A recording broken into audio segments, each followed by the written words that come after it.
Yeah, live. Yes.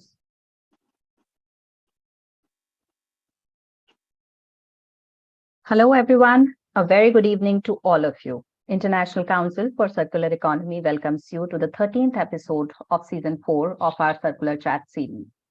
The Circular Chat is an initiative by ICCE to develop and promote the idea of a circular economy and its related topics.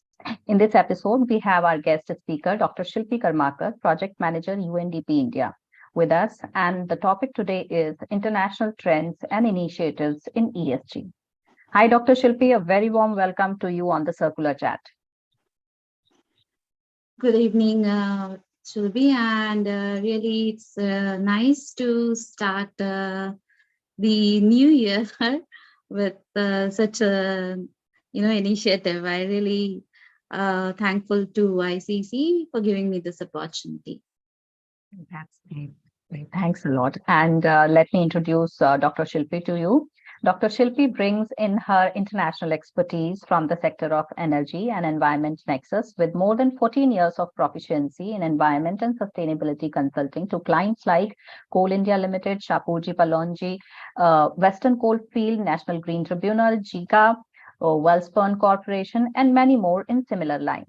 Her past engagements involved leading in national national organizations like CSIR, NEERI, BARC, IITs, and multilateral organizations like World Bank and United Nations.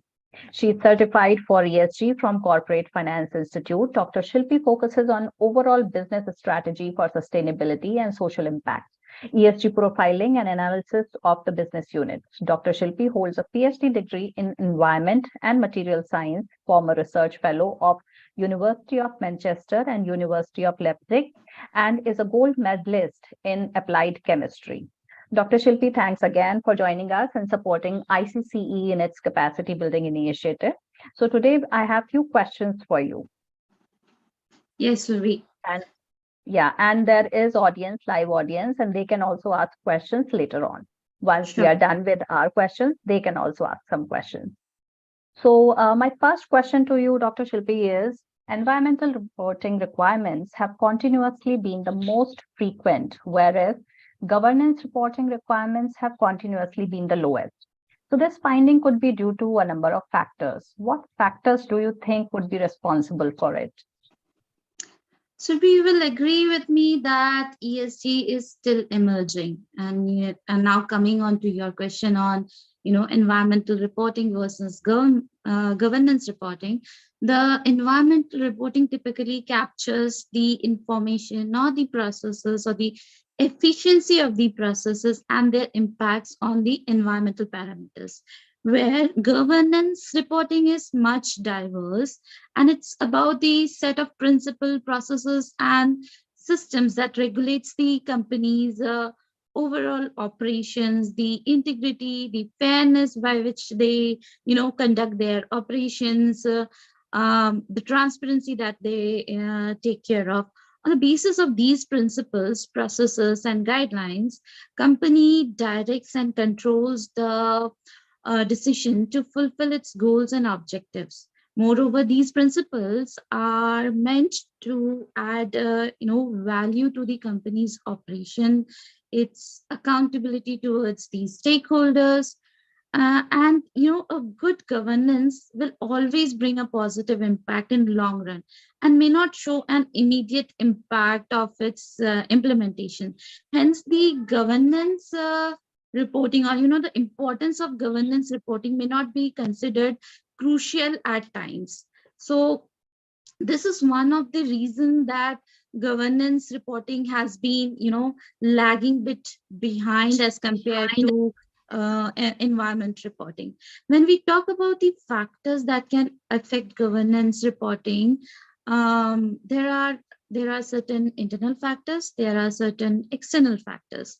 Internal factors like shareholders board, shareholders, the board members, the one who runs the organization, that runs the company, the executives, and the external factors like the legal framework or the social frameworks, or the risk it may possess, the disclosures, the risk with respect to the disclosures. The key intimating factor, in my opinion, is the stakeholders and their market value, or the market value of their equity. So shareholders can very much influence the decision making and the corporate governance processes, in order to, fulfill their objective of business, to make more profit along with social welfare. Social welfare is certainly something they are, the stakeholders are interested, but they will not trade off the profit or the growth of their equity for social welfare. So that's the reason, stakeholders interference impact the governance reporting in a larger perspective. Okay. And to increase, also if I say that, to increase the share value of the investors, it in the best possible terms, like, mm, the increase in the share values in a limited or the shorter time, and to achieve better returns for the investments, and that too in a long run and in a steady manner, stakeholder satisfaction is mandatory.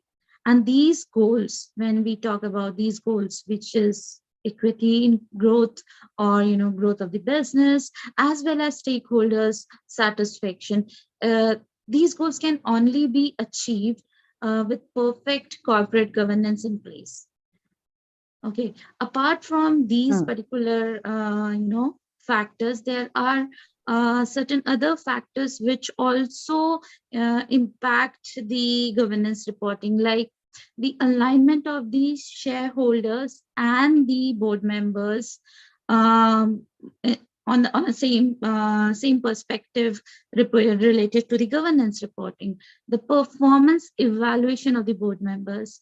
Board members act as an agent for the shareholders, so they are responsible to achieve continuous growth for the of the company, and that is what their role is, for in terms of the, in the vision, in the view of shareholders.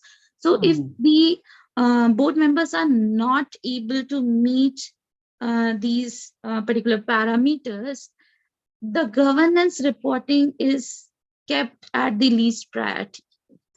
And there are chances that there is there could be, like sort of a replacement of board members, because the stakeholders' interests are not kept in place on time. And that's one of the very key reason that the governance reporting is lagging behind.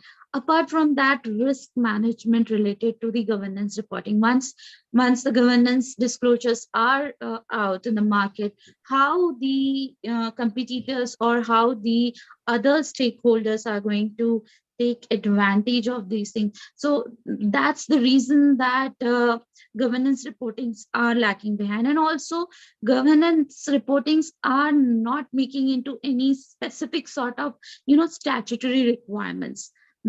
So that is also, I feel, that one of the major reasons that the companies are, sort of bit lagging behind in governance reporting. Right, Shilpi. So in a way, we can say that companies are still more profit oriented than sustainability oriented or ESG oriented, maybe. So now my next question to you is, Shilpi, the World Economic Forum's new ESG ecosystem map initiative aims to gather all of the field's important activities under one cover, providing a bird's eye view of the global ESG reporting landscape. Would you like to share your view on it? To be very frank, the ESG map that is, that is built by the World Economic Forum, it's quite a job well done. Okay. ESG is still,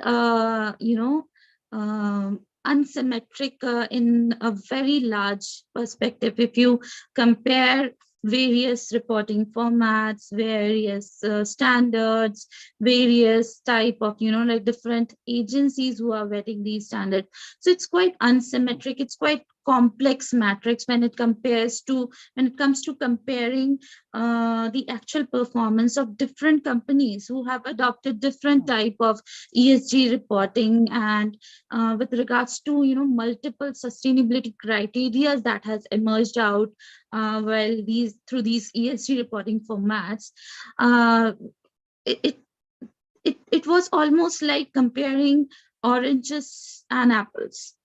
On the other hand, when we talk about ESG, has been one of the prime reports that most of the global companies have adopted and are reporting through hundreds of metrics. We cannot say that ESG is something not like secondary. It's the prime reporting format that's all the companies, that the major global performing companies have adopted. Okay. Furthermore, even the stock exchange market, if you talk about London Stock Exchange market, they are even asking for ESG to be part of the investor reporting and communication. So that impact or that penetration ESG has already made into the system. But because of the diverse reporting frameworks, different type of evaluation frameworks, different type of measurements, the vast matrix that has been available, the comparing the performance, or the comparing the positive impact of these sustainability initiatives of different companies becomes quite complex. And that's where this ecosystem map by World Economic Forum is a wonderful initiative. It's one umbrella providing a bird eye view over the global ESG reporting landscape. It's like putting everything in 2D. And with all the crucial initiatives in the field, it's just a 2D scape, I would say, and it brings everything, the 9 sectors, 60 key players in the global ESG landscape, everything in the same one parameter, in the one map. And that's why I said it's quite a job which has already been well taken care of. This map also gives a very good clarity and a common basis of discussion between investors, companies, and other players.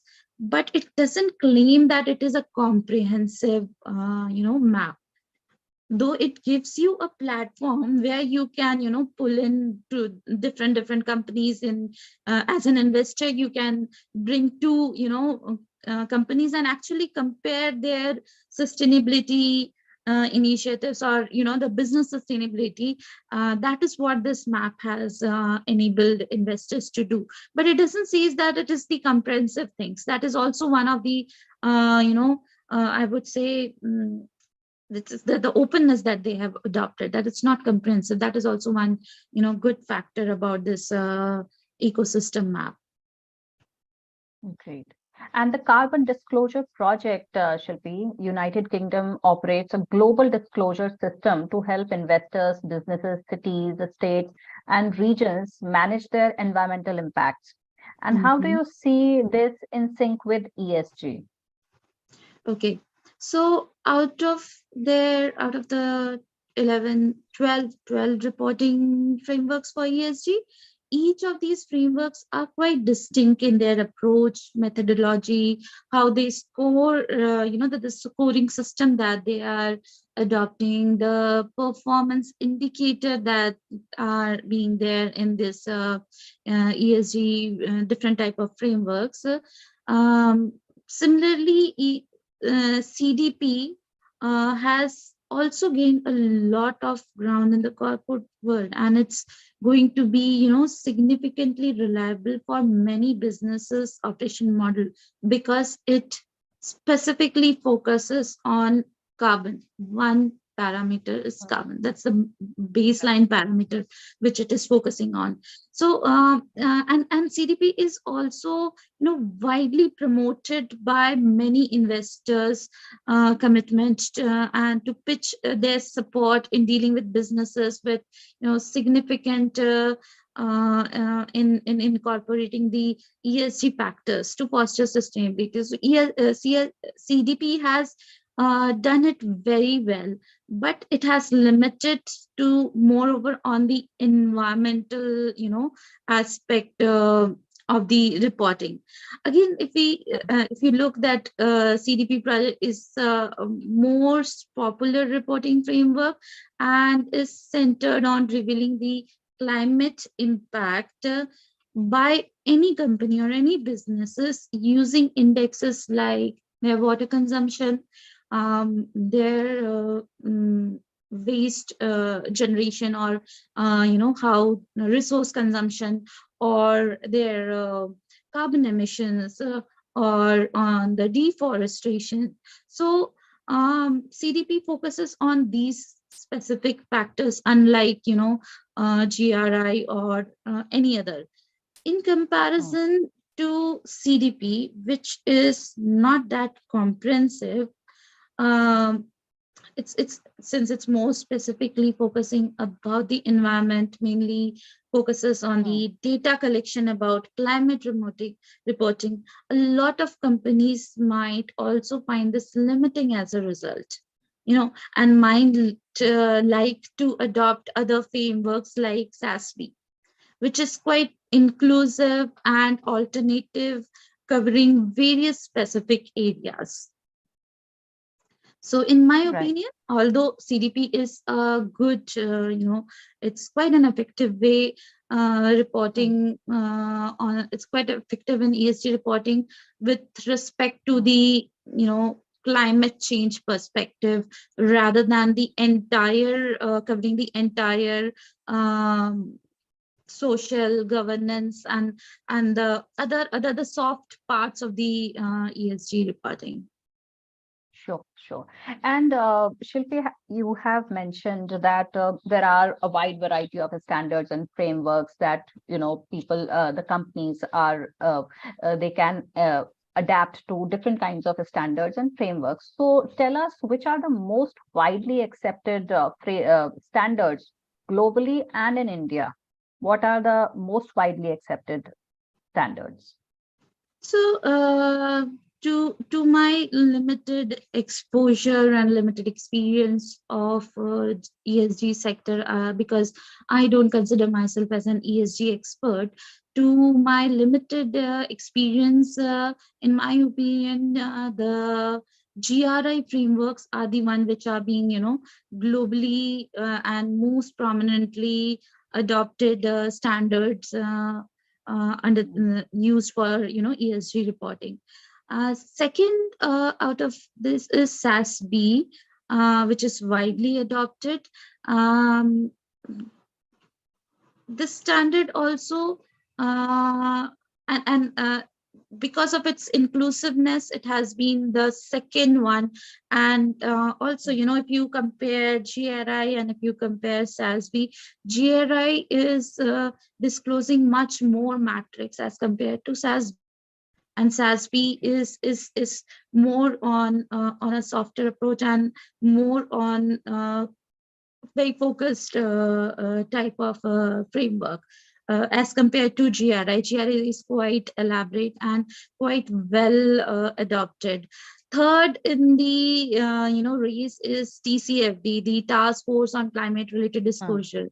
So third is the TCFD, and prominently I have in my experience, I have seen that GRI, SASB, and TCFD are the most adopted frameworks for ESG reporting, and many prominent international investors are known to adopt or have a combination of these standards. They will go with SASB or GRI, and they will combine both and report it rather than just only going for GRI or SASB. So this is one of the things which I have experienced. Another key difference however, these reporting standard, for example, GRI are, stakeholders focus. The reporting is something which is designed to make stakeholder comfortable about the business and how the business is addressing the sustainability factors, and required very detailed disclosure, as I explained. So it will talk about carbon disclosures also. It will talk about your materiality in a very large perspective, as compared to any other standards. And the standard published by TCFD on climate change and risk are applicable to financial companies, and SASB standards applies to all companies, but unlike GRI, they limit disclosures to financially material issues only. So this is what my understanding, and in my experience, in my personal experience, I have also experienced that most of the companies are now going with GRI and SASB in combinations, because it addresses to their stakeholders asking on one hand. It also strengthen their reporting when it comes to financial or investors interest, building an investor interest in the companies. Sure. So, according to you, SASB and GRI are the most widely accepted standards. So, do you see a trend globally which is different? And in India, do you see some difference globally and in context of India? So India, I feel it's still at a quite still emerging when it comes to ESG reporting. Okay, you if you go through ESG reporting of companies which are India specific, whereas if you compare the ESG reporting considering the same framework of companies which are present globally, there you will see a quite qualitative difference in the reporting. So I feel India with respect to ESG reporting per se, not on the implementation part of the system. Please note that, not on the implementation, just on the reporting, the way how the data is captured, how the information is being captured, and how the information is processed and shared. India is still emerging at a still emerging state, and I feel there are global companies which are leading into the ESG landscape quite well, and we have a long way to go. Yeah, sure. Thank you, Dr. Shilpi. All the points noted, and it was indeed an insightful session with you today. And I would also like to thank everyone who was present here for this live session. If you have any queries regarding this topic, do write to us on info@icce.com. And if still anybody has any questions, you can write in the chat box. I am not getting any questions right now. Once again, I would like to thank all of you for joining us. We'll be back at the same time next week. And if you don't want to miss out on any updates or future conversations, do follow our social media pages and subscribe to our YouTube channel. Thank you. Thank you, Dr. Shilpi, a lot. Thank you. Thank you, Shilpi. Have a great evening. Have a great weekend and a good evening. Bye-bye. Yeah, good evening to everyone. Bye. Yeah.